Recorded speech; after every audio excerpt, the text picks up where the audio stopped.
नमस्कार साथियों, कैसे हैं आप सब। उम्मीद करते हैं आप सब बिल्कुल जो है शानदार ज़बरदस्त होंगे और तैयारी बिल्कुल जो है ज़बरदस्त तरीके से कर रहे होंगे। आज इस वीडियो में हम सिर्फ 20 प्लस जो है एमसीक्यूब लेकर उपस्थित हैं। इसका रीज़न क्या है, पहले 30 एमसीक्यूब आ रहे थे तो बहुत सारे लोग जो है कमेंट कर रहे थे कि आप थोड़ा सा जो है क्वेश्चन को एक्सप्लेन करते हुए चलिए।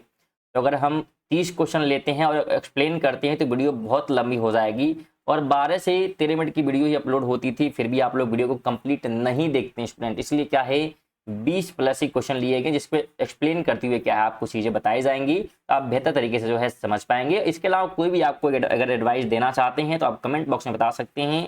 बिल्कुल अगर वो ठीक है, काम लायक रहेगा तो बिल्कुल जो है उसको शामिल किया जाएगा। अगर आपको समझ में जैसे जिस तरह आएगा समझाया जाएगा, तो बिल्कुल आप वीडियो को अंत तक देखकर जाएं और कंप्लीट मॉक टेस्ट लगाएं।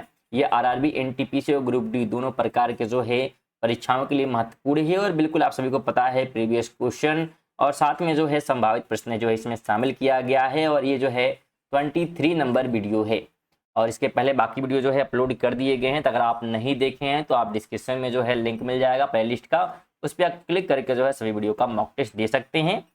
देखिए पहला क्वेश्चन बिल्कुल आपको स्क्रीन पे दिख सकता है, बताने का प्रयास करिएगा। क्वेश्चन क्या है कि भारतीय पुरातत्व का जनक किसे कहा जाता है। बिल्कुल स्टूडेंट बताने का प्रयास करिएगा पूरा जो भारतीय पुरातत्व का जनक है किसे कहा जाता है। तो बिल्कुल आप सभी को जो है पता होगा कि अलेक्जेंडर जो है कनिंघम को कहा जाता है भारतीय जो है पुरातत्व का जनक। ध्यान रखें अलेक्जेंडर ने जो है भारत में वर्ष 1861 ईस्वी में भारतीय पुरातत्व सर्वेक्षण की स्थापना की थी। कब की थी? 1861 में। और इसके पहले महानिर्देशक भी बने थे। सेकंड क्वेश्चन है कि निम्नलिखित में से कौन भारत में पुरातात्विक महत्व का एक पूरा पाषाण स्थल है। तो उस स्थल का नाम जो है कौन है, तो हुनसांगी है। ऑप्शन नंबर सी हो जाएगा। ध्यान रखें हुनसांगी जो है कर्नाटक राज्य में स्थित है। कहां पर? तो कर्नाटक राज्य में है। और इसके अलावा जो चिराद है, बुर्ज होम है तथा मेहरगढ़ है, ये 9 पाषाणकालीन स्थल हैं। कैसे हैं? तो 9 पाषाणकालीन स्थल। ध्यान रखना है, ऑप्शन को ही बताते हुए चल रहे हैं। बिल्कुल आप लोग जैसे कहेंगे वैसे क्या आपको एक्सप्लेन जो है करते हुए बिल्कुल पढ़ाया जाएगा।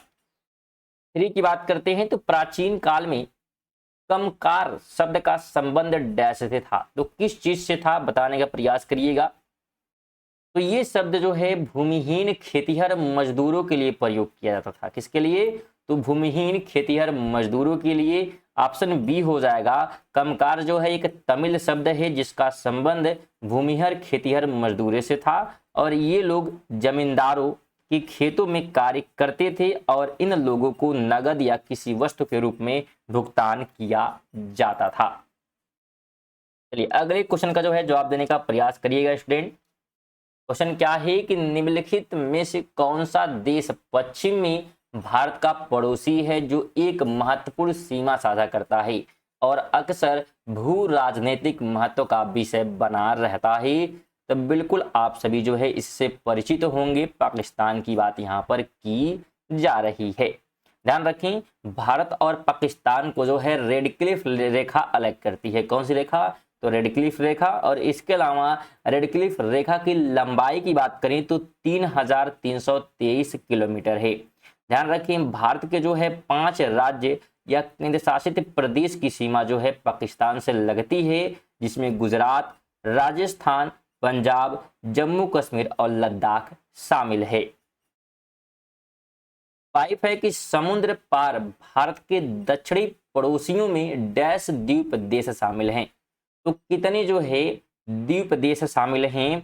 तो उनकी संख्या है 2। कितनी है? तो 2 है। और वो दोनों हैं कौन? तो मालदीव और श्रीलंका है। तो बिल्कुल स्टूडेंट अगर वीडियो इन्फॉर्मेटिव लगे तो वीडियो को लाइक करते हुए चले और रेगुलर अगर आप इस वीडियो का नोटिफिकेशन पाना चाहते हैं कि जो कि डेली रात 8 बजे आती है, तो चैनल को सब्सक्राइब कर सकते हैं, जो कि बिल्कुल फ्री होता है। कोई आपको पैसा नहीं देना है, बस आपको चैनल पे जो सब्सक्राइब का बटन दिख रहा है उस पर क्लिक करके सब्सक्राइब कर लेना है।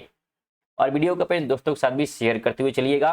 अगर जल्द ही जो है व्यवस्थाएं आप लोग सपोर्ट बनाए रखेंगे तो व्यवस्थाएं कर ली जाए, इसे आपको लिख लिख कर जो है बताया जाएगा।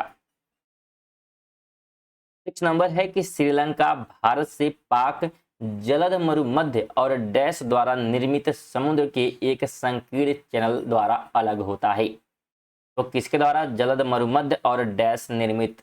तो क्या चीज की बात ये कर रहा है? तो ये बात कर रहा है मन्नार की खाड़ी की। किसकी बात कर रहा है? तो मन्नार की खाड़ी, डी ऑप्शन हो जाएगा।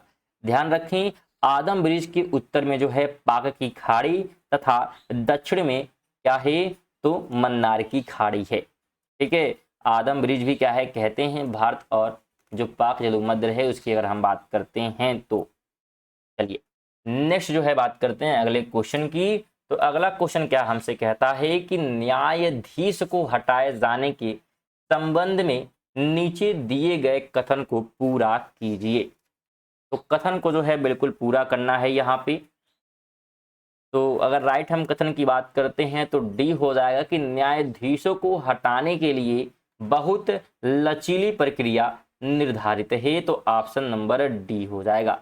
ध्यान रखिए स्टूडेंट, बात करें तो भारतीय संविधान के अनुच्छेद 124(4) में न्यायाधीशों को हटाए जाने की प्रक्रिया का उल्लेख किया गया है। और सर्वोच्च न्यायालय ने न्यायाधीश रामास्वामी महाभियोग का सामना करने वाले सर्वोच्च न्यायालय के न्यायाधीश, इनका नाम क्या है? बी रामास्वामी। ये जो है पहले व्यक्ति हैं जो कि महाभियोग का सामना करने वाले पहले न्यायाधीश थे। हालांकि यह प्रस्ताव जो है लोकसभा में ही गिर गया था, तो ये भी आप ध्यान रखें। अगला क्वेश्चन है कि भारतीय संविधान के भाग 4A के अनुसार यदि माता पिता या संरक्षक है डैश वर्ष तक की आयु वाले अपने यथास्थिति बालक या प्रतिपाल्य के लिए शिक्षा का अवसर प्रदान करे, तो कितने साल के लिए? तो 6 से जो है 14 वर्ष के लिए जो है आवश्यक है कि उनको बिल्कुल पढ़ाना ही पढ़ाना है। और ये जो है 86वें संविधान संशोधन द्वारा 2002 ईस्वी के द्वारा 6 से 14 वर्ष की आयु के समस्त बच्चों को राज्य निःशुल्क तथा अनिवार्य शिक्षा उपलब्ध करें। ये प्रावधान जो है भाग 4 क के अनुच्छेद 51 क में और 11वें यानी कि अंतिम मौलिक कर्तव्य तथा अनुच्छेद 21 क के तहत मौलिक अधिकारों में जोड़ा गया है। 9वां क्वेश्चन है कि संविधान सभा ने डैश को भारत के संविधान को अपनाया।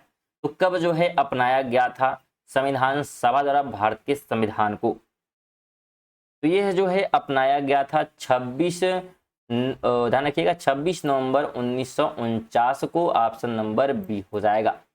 ध्यान रखें, संविधान सभा का गठन जो है कैबिनेट मिशन की संतुष्टियों के आधार पर किया गया और संविधान सभा की जो पहली बैठक हुई 9 दिसंबर 1946 ईस्वी को नई दिल्ली में हुई। संविधान सभा की जो पहली बैठक में सबसे जो बुजुर्ग सदस्य थे डॉक्टर सचिदानंद सिन्हा को अस्थायी अध्यक्ष चुना गया था।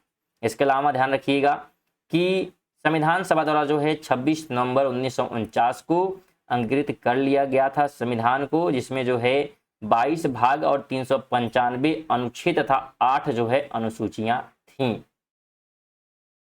3 की बात करें तो भारत की निम्नलिखित में से किस पंचवर्षीय योजना के अंत में देश में 5 IIT स्थापित किए गए? तो कौन सा था? तो ये जो है ध्यान रखिएगा कौन सा होगा? तो बिल्कुल जो है पहली यानी कि ऑप्शन बी राइट हो जाएगा। ध्यान रखें हैराल्ड डोमल मॉडल पर आधारित थी और जो प्रथम पंचवर्षीय योजना थी जो कि 1951 से 56 के बीच चला था। इसमें अनेक जो है सिंचाई परियोजनाएं जैसे कि भाखड़ा, नांगल, हीराकुंड, ब्यास, दामोदर घाटी आदि शुरू किए गए थे। 11 है कि हरित क्रांति निम्नलिखित में से किसके आयात पर भारत की निर्भरता को कम करने में सहायक थी? तो ये जो है अनाज की यानी कि ऑप्शन नंबर बी हो जाएगा कि हरित क्रांति के जो है फलस्वरूप गेहूं एवं चावल के जो है उत्पादन में तीव्र वृद्धि हुई और भारत जो है खाद्यान्न उत्पादन के मामले में आत्मनिर्भर बन गया। भारत में जो है हरित क्रांति लाने का जो श्रेय है MS स्वामीनाथन को है, जबकि दुनिया में हरित क्रांति लाने का जो श्रेय है अमेरिकी वैज्ञानिक नॉर्मन बोरलॉग को जाता है। 12 नंबर क्वेश्चन है कि मूल्य ह्रास के संबंध में निम्नलिखित में से कौन सा कथन सही है? तो सही बिल्कुल दोनों हैं कि अचल जो संपत्तियों की उपयोगी जीवन के दौरान जो है घिसावट के कारण उसके जो है मूल्य में होने वाली हानि को मूल्यह्रास कहते हैं। और दूसरा है कि मूल्यह्रास अप्रत्याशित या अचानक विनाश को शामिल नहीं किया जाता। तो बिल्कुल दोनों हो जाएंगे, यानी कि बी ऑप्शन। 13 की बात करें तो प्रति सेकंड दोलनों की संख्या को दोलन का या की डैश कहा जाता है। तो क्या कहा जाता है? प्रति सेकंड जो है दोलनों की यहाँ पे संख्या की बात की जा रही है। तो इसे जो है बिल्कुल ध्यान रखिएगा, आवृत्ति कहते हैं। क्या कहते हैं? तो आवृत्ति कहते हैं, ऑप्शन ए हो जाएगा। और आवृत्ति बराबर होता है 1 अपान आवर्तकाल। ठीक है, और आवृत्ति का जो एसआई मात्रक है हर्ट्ज होता है। तो ये भी आप ध्यान रखेंगे। 14 है कि चुंबकीय क्षेत्र के संबंध में निम्नलिखित में से कौन सा कथन सही है? तो सही कथन सिर्फ डी है कि चुंबकीय क्षेत्र रेखाएं बंद वक्र होती हैं। ऑप्शन डी राइट हो जाएगा। ध्यान रखें कि चुंबकीय क्षेत्र का जो एसआई मात्रक होता है टेस्ला होता है, और चुंबकीय क्षेत्र का सीजीएस मात्रक गॉस होता है, और एक गॉस में जो है 10⁻⁻⁴ टेस्ला होता है। और चुंबकीय फ्लक्स की अगर बात करें एसआई मात्रक की तो वेबर होता है। तो ये भी आप ध्यान रखें। 15 है कि समय की मूल इकाई क्या है? तो जो समय की मूल इकाई है वो सेकंड है। क्या है? तो सेकंड, ऑप्शन सी राइट हो जाएगा। इसके अलावा अगर हम कुछ जो है भौतिक राशियों की एसआई मात्रक की बात करें तो लंबाई का जो है मीटर होता है, द्रव्यमान का किलोग्राम, ताप का केल्विन, विद्युत धारा का एम्पियर, ज्योति तीव्रता का कैंडेला, और पदार्थ की मात्रा का मोल होता है। तो इन्हें भी ध्यान रखें। 16 की बात करें तो जलीय प्राणियों को पानी के अंदर सांस लेने के लिए निम्नलिखित में से किसकी आवश्यकता होती है? तो उसको जो है आवश्यकता होती है किस चीज की? तो घुलित ऑक्सीजन की, यानी कि ऑप्शन नंबर सी हो जाएगा। ध्यान रखें, घुलित ऑक्सीजन को जो है विंकलर विधि द्वारा मापा जाता है, और न्यूनतम घुलित ऑक्सीजन दर जो है 5 मिलीग्राम प्रति लीटर जो है यहाँ पे होता है। और इस जो है परीक्षण को करने के लिए मुख्य यौगिक एजाइड, आयोडाइड, स्टार्च घोल और सोडियम थायोसल्फेट, ठीक है, थायोसल्फेट जो है आवश्यक होता है। तो ये भी आप ध्यान रखेंगे। 17 है कि परम शून्य ताप पर पदार्थ के कण क्या हो जाएंगे? तो गति करना बंद कर देंगे। ऑप्शन नंबर डी हो जाएगा। 18 है कि किसी पदार्थ को डैश वह तापमान होता है, तो किसी पदार्थ का डैश वह तापमान और दाब होता है जिस पर उस पदार्थ के 3 चरण जैसे गैस, द्रव्य और ठोस ऊष्मा गतिकी साम्य में एक साथ रहते हैं। तो ये जो है किस पे रहते हैं? तो त्रिक बिंदु पर। ऑप्शन नंबर ए बिल्कुल राइट हो जाएगा। और त्रिक बिंदु का मान जो है 273.16 होता है। 19 की बात करते हैं तो निम्नलिखित में से क्या केंद्रक में मौजूद नहीं होता? केंद्रक में मौजूद नहीं होता है क्या? रिक्तिका। ऑप्शन नंबर ए राइट हो जाएगा। ध्यान रखें, डीएनए जो है प्रोटीन के साथ मिलकर गुणसूत्र की रचना बनाता है, गुणसूत्र की संरचना बनाता है, बिल्कुल ध्यान रखें। और वाटसन एवं किकर ने जो है वर्ष 1953 में डीएनए की द्विकुंडलित संरचना प्रस्तुत की, जिसके लिए उन्हें वर्ष 1962 में नोबेल पुरस्कार प्राप्त हुआ था।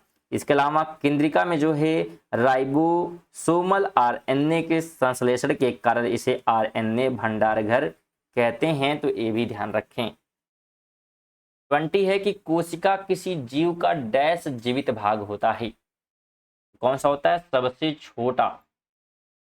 सबसे छोटा जीवित भाग क्या होता है? तो बिल्कुल ध्यान रखें, कोशिका। और कोशिका की खोज जो है रॉबर्ट हुक ने वर्ष 1665 में की थी। और सर्वप्रथम जीवित एवं स्वतंत्र कोशिका की खोज की बात करेंगे तो ल्यूवेनहॉक ने की। 21 की बात करें तो नारियल के रेशे युक्त छिलके डैश उत्तक के बने होते हैं। तो कैसे उत्तक के? तो ये बने होते हैं स्क्लेन रेन काइमा के। ऑप्शन नंबर सी हो जाएगा। स्क्लेने इस बिल्कुल पढ़ लीजिएगा स्टूडेंट, इस जो है क्लेरेनकाइमा, ठीक है, क्लेरेनकाइमा से क्या है ये बने होते हैं। तो सी आपको ध्यान रखना है। और इसे हम दृढ़ उत्तक भी कहते हैं, तो ये दूसरा नाम भी आप ध्यान रखें, दृढ़ उत्तक इसे कहा जाता है। और ये जो है रेशेदार पौधे में रक्षात्मक जो है उत्तक के रूप में कार्य करता है। तो स्टूडेंट ये थे हमारे जो है 21 महत्वपूर्ण प्रश्न। आप सभी ने मॉक टेस्ट दिया है, तो कितने प्रश्न सही कर पाए हैं और ये वीडियो जो है बिल्कुल आपको पसंद आई है कि अच्छी नहीं लगी, बिल्कुल कमेंट में बताइएगा, क्योंकि यहाँ पे बिल्कुल एक्सप्लेन करके बताया गया है। तो बिल्कुल जवाब दीजिएगा और चैनल को सब्सक्राइब करिएगा और वीडियो को कम से कम अपने दोस्तों के साथ भी शेयर करें। चलिए मिलते हैं नेक्स्ट वीडियो में, तब तक के लिए जय हिंद, जय भारत।